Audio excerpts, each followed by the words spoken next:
guys, we're stuck here, and if you're looking to get a mid-range phone, then you're going to have a lot of options because there are a lot of mid-range phones out there, and Tecno just added another one to the list.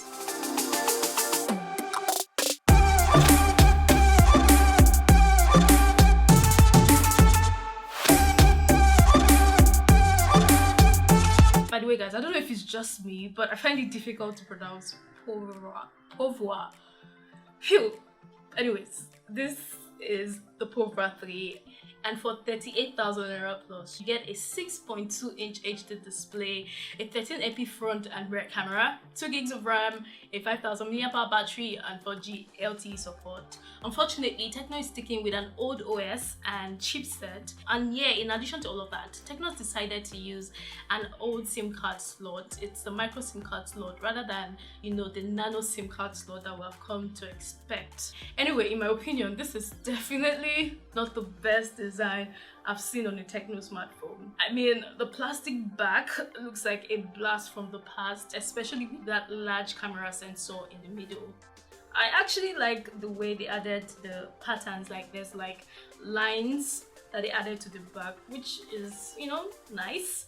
Now, switching to the front of the device, there's the notch, there's the slight bezels to the sides, and you also have a bottom chin. Now guys, you'd have to wait for about 35 seconds to power on the Tecno Pouvoir 3, placing it in the 5th position right below the Samsung A30. Anyway, the first thing you'd notice when you power on the Tecno Pouvoir 3 is the icons. I feel that they are too brown, but luckily you can always install, you know, a third-party launcher. Now, as far as the display goes, there are no bells or whistles, it's just a plain old 720p display. Another thing you'll probably notice with the OS and the UI generally is the bloatware application. So you have about 7 bloatware applications, and most of them can be uninstalled. The only thing that cannot be uninstalled is the Boomplay application. Now, as far as all of that, the OS and the applications, as far as how they affect your storage, well, it took up about 22% of the available 32 gig of storage. But one cool thing that I think I like with the old UI is something called Full View, and it can be found in the notification panel. And what Full View does is that it allows you to drag on the screen to take a screenshot.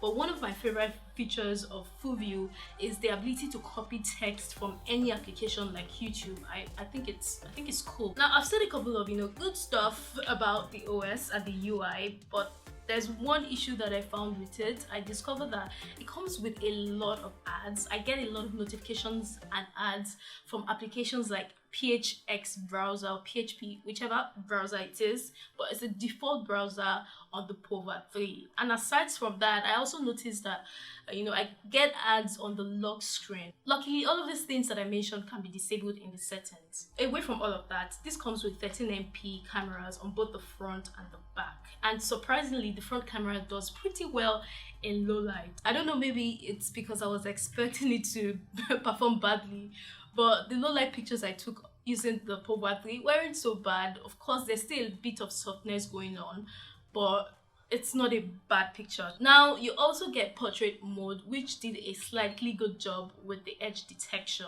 Now, switching to the back camera, and the results look like what you get from a mid-range Tecno device, and in daylight you can still get a good picture or two out of this thing. Now, you can shoot in 1080p, but as expected, there is no stabilization on the Pouvoir 3. Now guys, remember this comes with a 5000 mAh battery.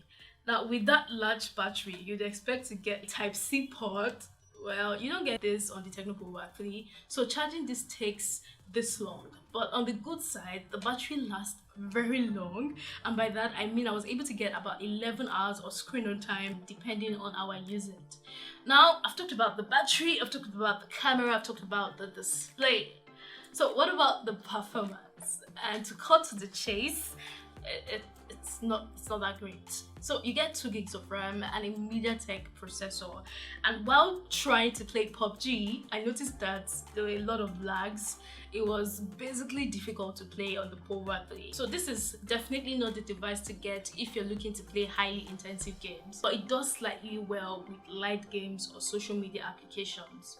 Now, as far as the security goes, you get fingerprint sensor and a face unlock. They both work quite well, although I noticed that there was like a 1 or 2 second delay with the face unlock. Now let's talk about the audio capabilities, and I paired it with the Tecno Spark 3.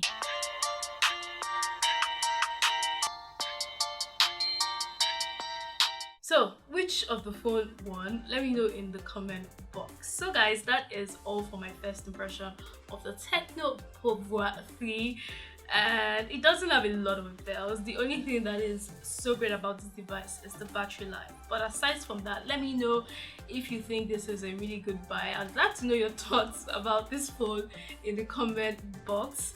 And more videos coming soon, so guys, please subscribe. And by the way, I'll be inviting a fan over to do a review with me, so stay tuned for that, guys. You can check my Instagram page to find out how you can be a part of it. But yeah, I'll see you in my next video. Bye.